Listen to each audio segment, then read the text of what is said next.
Pandian stores fame Sujitha ma'am பண்ண உளவுச்சாறு பிரியாணி எப்படி பண்ணுறதுன்னு பார்க்கலாமா? இதோட ஃபர்ஸ்ட் ப்ராசஸ் என்னன்னா, பாஸ்மதி அரிசியை வந்து தனியாக குக் பண்ணி எடுத்துக்கணும். ஒரு பேனில் சீரகம், பச்சை மிளகாய், பிரியாணி மசாலா 10 நிமிஷம் பாஸ்மதி அரிசியை ஊற வச்சு அதையும் நான் ஆட் பண்ணியிருக்கேன். இந்த பாஸ்மதி அரிசி வந்து 70% வந்து குக் ஆகணும். இன்னொரு பவுலில் அரை கப் கொள்ளுவை ஓவர் நைட் நான் ஊற வச்சு தனியாக எடுத்து வச்சுருக்கேன். இதை வந்து குக்கரில் 20 விசில் வச்சு நல்லா குக் பண்ணி எடுத்துக்கோங்க. இந்த சைடு பார்த்தீங்கன்னா பாஸ்மதி அரிசி 70% குக் ஆயிடுச்சு.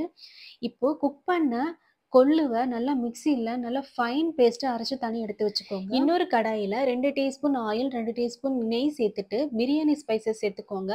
இதுல 1/4 டீஸ்பூன் சோம்பு, ஒரு பச்சை மிளகாய் சேர்த்துக்கோங்க. நீளமா கட் பண்ண ஒரு பெரிய சைஸ் ஆனியனையும் இதுல சேர்த்து நல்லா வதக்கி விட்டுக்கோங்க.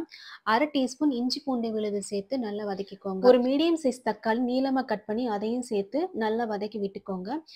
மல்லி, புதினா ஃபைனா சாப் பண்ணி அதையும் இதில் சேர்த்துக்கோங்க. இதில் தேவையான அளவு உப்பு, அரை டீஸ்பூன் மிளகாய் தூள் சேர்த்துக்கோங்க. சின்ன சின்னதாக கட் பண்ண காய்கறியும் சேர்த்துக்கோங்க. இதில் பீன்ஸ், பொட்டேட்டோ, கேரட் நான் சேர்த்துருக்கேன். தேவைப்பட்டால் இதில் வந்து நீங்கள் பட்டாணியும் காலிஃப்ளவர் கூட நீங்கள் சேர்த்துக்கலாம். அரைச்சி வச்ச கொள்ளு பேஸ்ட்டையும் இதில் நான் வந்து ஆட் பண்ணிக்கிறேன். இந்த கிரேவியில் பாதி கிரேவியை ஒரு பவுலில் தனியாக எடுத்து வச்சுக்கோங்க.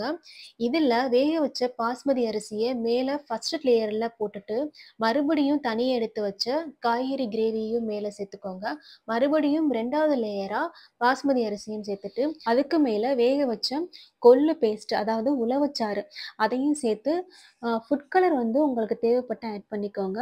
அதுக்கு மேலே கொரியாண்டர் லீஃபையும் ஃபைனாக சாப் பண்ணி சேர்த்துட்டு மூடி போட்டு 10லேருந்து 15 நிமிஷம் வரைக்கும் தம் வச்சு எடுத்தீங்கன்னா அந்த உளவுச்சாறும் ரைஸும் நல்லா கம்பைன் ஆகிருக்கும். ஆந்திராவில் பாரம்பரியமான ஒரு உணவு தான் இந்த உளவுச்சாறு பிரியாணி. கண்டிப்பாக ட்ரை பண்ணி பாருங்கள். இந்த மாதிரி ஈஸி அண்ட் இன்ட்ரெஸ்டிங் ரெசிபீஸ்க்கு ரேவாஸ் கிச்சனையும் ஃபாலோ பண்ணுங்கள். தேங்க்யூ.